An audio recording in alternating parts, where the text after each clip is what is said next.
शादी एक बड़े घर के लड़के यानी कि राजेश के साथ होती है। राजेश की 4 बहनें हैं और सभी अपने भाई पर जान छिड़कती है। अरे पापा, ये राजेश के लिए कैसी छोटी सी हिट की लड़की ब्याह लाए आप? हम लोगों का भाई तो राजकुमार है, उसके लिए तो कोई राजकुमारी होनी चाहिए थी। गौरी को ननद की बात बुरी लगती है और वो रोने लगती है। अरे क्यों गला फाड़ रही है? क्या गलत बोल दिया मेरी बेटी ने? एकलौता बेटा है हमारा, समझी? वो तो तेरे ससुर हाँ कराए थे, वरना मैं तो ना करवाती तेरी शादी अपने हीरे जैसे बेटे से। ननदे सास को भरती और सास गौरी से लड़ती। ये क्या है? तुम्हारी बहनें और माँ आए दिन मुझे खरी खोटी सुनाती रहती है। क्यों नहीं बोलते उन लोगों को कुछ? अरे क्या बोलूं? अब उन लोगों का इकलौता भाई और बेटा होना, तो वो लोग थोड़े इमोशनल है मुझे लेकर, समझा करो ना। और कौन सा वो लोग रोज आते हैं ससुराल से? माना एक साथ नहीं आती, लेकिन रोज कोई ना कोई तो खड़ा ही रहता है ना। खैर, जैसे तैसे कुछ साल गुजरते हैं। गौरी एक प्यारे से बेटी की माँ बनती है। सुनिए, हर बात पर ससुर जी से पैसा मांगना ठीक नहीं लगता। आप कोई काम क्यों नहीं करते हैं? काम तो मैंने कभी किया ही नहीं गौरी। पापा के पास इतना पैसा है कि मुझे जरूरत ही नहीं पड़ी। लेकिन कहते हैं ना, हर दिन एक सा नहीं होता। गौरी के ससुर की मृत्यु हो जाती है और घर में गरीबी छा जाती है। गौरी ननद को फोन करती है। दीदी, अब जीजा जी को बोलकर इन्हें कहीं नौकरी दिलवा दो ना। घर चलाना मुश्किल हो रहा है। माँ जी की भी तबीयत खराब रहती है। दवाई का खर्चा और मुन्ने की पढ़ाई का खर्चा काफी है। कुछ मदद मिल जाएगी दीदी। देखो गौरी, तुम तो जानती हो मेरे खुद के 3 बच्चे हैं, तो ये मत सोचना कि बात घुमा कर बोलोगी तो मैं कुछ मदद कर दूंगी। अब पति तुम्हारा है, सास तुम्हारी है, तो करना तो तुमको ही है ना। हम भी तो निभा रहे हैं। खैर, बोल दूंगी इनको। गौरी समझ जाती है। वो दूसरी ननद को फोन करती है, लेकिन वहाँ से भी उसे कुछ ऐसा ही जवाब मिलता है। अरे भाभी, हमारा भाई कैसे काम करेगा? वो तो राजकुमार है। बस आप जरा माँ का ख्याल रखो, उन्हें कोई तकलीफ मत होने देना। बाकी करते हैं बात आराम से।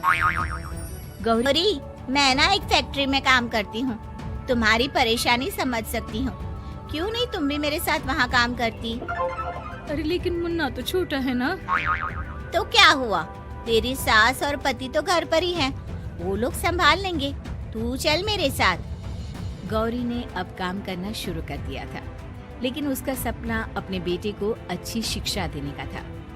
गौरी अपने भाई से कहती है, भाई, आपके बच्चे जिस स्कूल में पढ़ते हैं उस पर मेरे गौरव का भी एडमिशन हो सकता है क्या?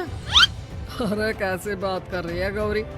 जितना तू कमाती है उतने में तो तेरा घर भी नहीं चलता। तू कहाँ इतने महंगे स्कूल का सपना देख रही है? लेकिन गौरी भी ठान लेती है कि वो किसी न किसी तरह अपने बच्चे को अच्छे स्कूल में पढ़ाएगी। माँ जी, ये मेरे गहने हैं, मैं बेच रही हूँ। गौरव का कल एडमिशन है। अरे वो तो ठीक है गौरी, लेकिन आगे की फीस कैसे मैनेज करेगी? और ज्यादा मेहनत कर लूंगी माँ। गौरव कुछ बन गया तो हम लोगों के सारे दुख दर्द दूर कर देगा।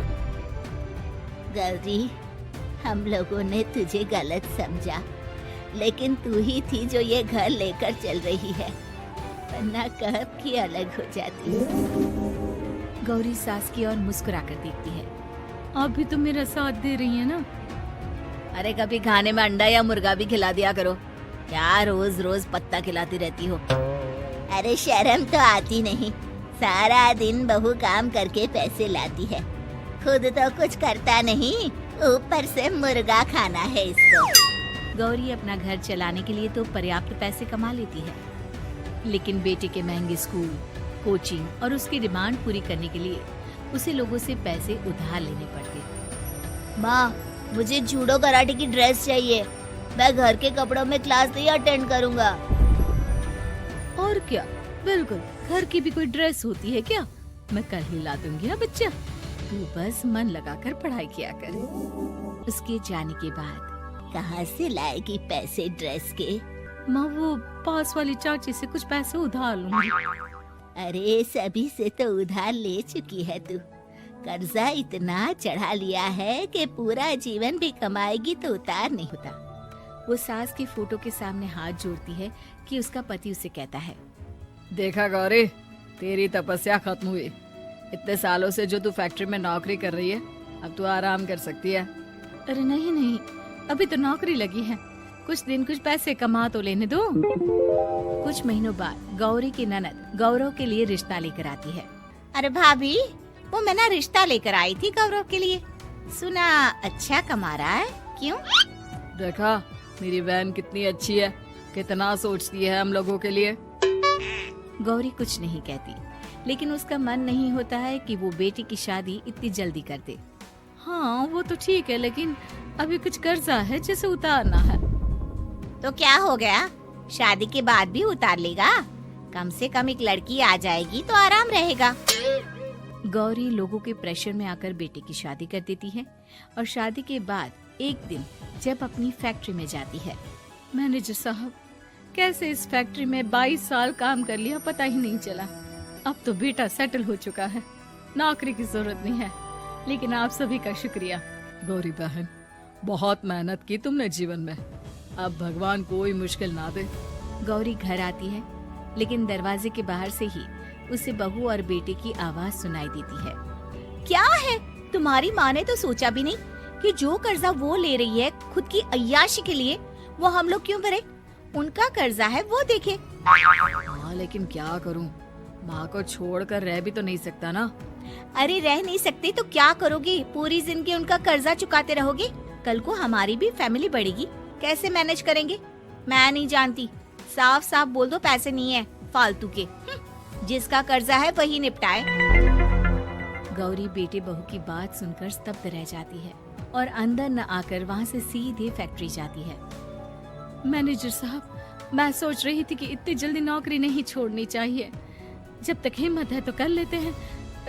वो मेरा इस्तीफा ना वापस कर दीजिए। ये बोलकर गौरी की आंख लाल हो जाती है। मैनेजर समझ जाता है कि गौरी की उम्मीद टूट चुकी है।